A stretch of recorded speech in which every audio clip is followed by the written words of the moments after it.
কি দরকার ছিল এই অন্ধকারে এই বাড়িতে আসার? এই অদ্ভুত জায়গায় কেউ কি আসে, তাও আবার রাতে? কে বলেছিল এখানে আসার কথা? কে বলেছিল? কে বলেছিল বলো? কে আবার বলবে? এরা। কি হলো, চুপ করে গেলে কেন? কে বলেছিল বলো?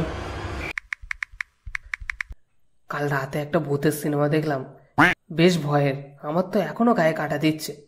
হ্যাঁ রে, ভীষণ ভয় লাগে। আমি তো দেখি না, কিন্তু কোনোদিন যদি ভুল করে দেখে ফেলি সেদিন তো আমার অবস্থা পুরো শেষ। আমি তো রাতে মায়েদের সাথে ঘুমাই, আর রাত্রে একদম টয়লেটে উঠি না। তাহলে সারা রাত থাকিস কিভাবে তুই? কেন, ঘুমানোর আগে সব করে নেই আমি, আর তারপরে একটুও পানি খাই না। তারপরেও যদি লাগে? তারপর লাগে না। মনে কর লাগলো, তাহলে? আরে লাগে না তো, আমি আর কি মনে করব? আরে মনে কর না লাগলো, তাহলে তুই কি করবি? টয়লেটে যাবি? বললাম তো লাগবে না, লাগে না। আরে ধরেই নে না, লাগলে কি করবি তখন? দরকার বলে আমি বিছানাতে ইস্যু করবো, তাই বলে আমি বাইরে উঠবো না।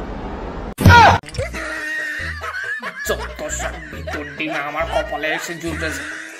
আমি পাঁচপোতা জঙ্গলে করতে গিয়ে পথ হারিয়ে ফেলেছিলাম। সেখান থেকে রাত 2টোর সময় একা বাড়িতে এসেছি। ওরে বাবারে, 5 পোতা জঙ্গল, সে তো অনেক ভয়ানক শুনেছি। লোকে তো দুপুর 2টোর সময় দলবল নিয়ে যেতে ভয় পায়, আর তুমি রাত 2টো?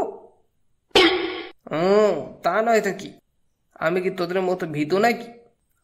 তো খাবার ফুরিয়ে গিয়েছিল তাই, নইলে আমি তো সারা রাত কাটিয়ে আসার কথা ভাবছিলাম। তোমার এত সাহস জানতাম না তো লালুদা।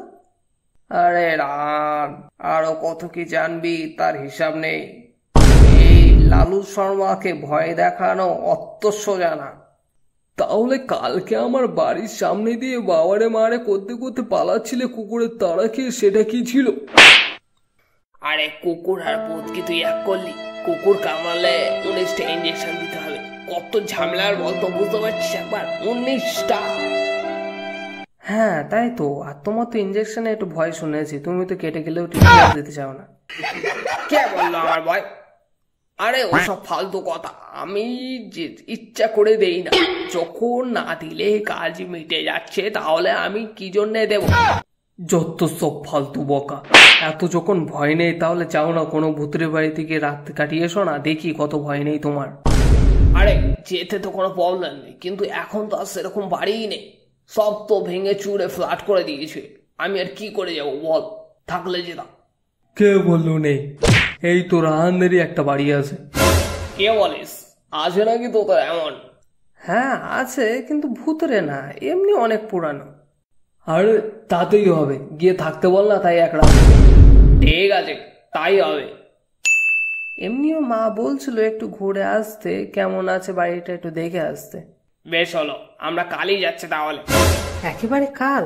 সবকিছু তো প্ল্যান করে যেতে হবে নাকি? কিসের প্ল্যান আবার? রাতে আবার তো ফিরতে হবে, সেই সব প্ল্যান না করে গেলে সমস্যা হবে তো। না তাহলে হবে কি হবে, রাত কাটাতে হবে। না, আমরা রাতে থাকবো, আর পরের দিন যদি ভালো লাগে তাহলে থাকবো, নইলে ফিরে চলে আসবো। কিন্তু পুরনো বাড়িতে এইভাবে থাকা তো ঠিক না, আর ওখানে কোনো খাট বা চৌকিও নেই, রাতে কিন্তু মাটিতেই শুতে হবে, প্রবলেম হবে অনেক।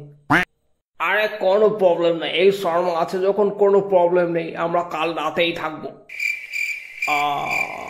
হ্যাঁ হ্যাঁ হ্যাঁ। যত সব ফালতু লোক, কি দরকার ছিল আসার? আরে ছাড় না, এসে তো পড়েছি, আর ঝামেলা করে কি হবে? আমি দেখছি কিছু কাজের জিনিস পাওয়া যায় কিনা। তোমরা তার এখানে বসো। বসবো? কোথায় বসবো? কোথায় বসবে আবার? নিচে মেঝেতে বসবে, শুতে হবে মেঝেতে, আর বসতে পারবে না? আরে ঝামেলা করিস না, আমি দেখছি বস্তা বা চৌকি মতো বা টুল মতো কিছু একটা পাই কিনা। তোরা এখানে ওয়েট কর। সুখ শান্তি সব বিসর্জন দিয়ে এই পোড়ো বাড়িতে আসার কোনো দরকার ছিল? নিজের সাহস প্রমাণ করা দরকার ছিল, নিজে আসতে পারতে। আমাকে কেন নিয়ে আসলে? আমি কি বলেছিলাম আমার সাহস আছে? আরে রাগ করিস না ভাই, কত ভালো লাগছে বল, এতদিন পরে আমরা তিনজন একসাথে এইভাবে বেরিয়েছি। ব্যাপারটা কত ভালো না? কত অ্যাডভেঞ্চারাস সেটা বল তুই। মোটেও ভালো না। ঘুরতে যাবো হলে আমি সিমলা যাব, মানালি যাব, দরকার হলে আমি দীঘাতে যাব, তাই বলে এই জঙ্গলের ভিতর ভূত দেখতে আসবো কিসের জন্যে? মনে কর না আমরা 2 hours জঙ্গলে ঘুরতে এসেছি, আর ওই ভূত তোদের কিচ্ছু করতে পারবে না আমি থাকতে। কি আর বলি, যত সব বাউতাবাজি কথা। ও হাওয়া, এই সন্ধ্যায় খাওয়ার জন্য আবার হাত পুড়িয়ে রান্না করতে হবে। কি দরকার ছিল আসার? যখন আসলে তাহলে 3 প্লেট বিরিয়ানি আনলে না কেন? এখন আবার রান্না করতে হবে কিসের জন্য? আর এই হারামি কোথায় গেল, এখনো ফিরছে না কেন? কিসের জন্য, কি করছে সে?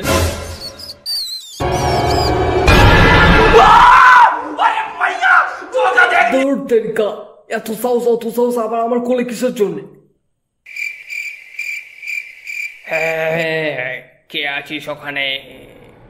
বেশ অনেকদিন পরে দেখা, দেখে অনেক ভালো লাগলো। প্রীতম, ফালতু আড্ডা মারিস না, আমার ওয়াইফ লাগছে না। চুপ করে বস, চুপ কর, রাগ হচ্ছে কিন্তু খুব। এবার অনেক ভালো লাগছে, আশা রাত অনেক মজা হবে। বললাম না এসব প্রীতম, ও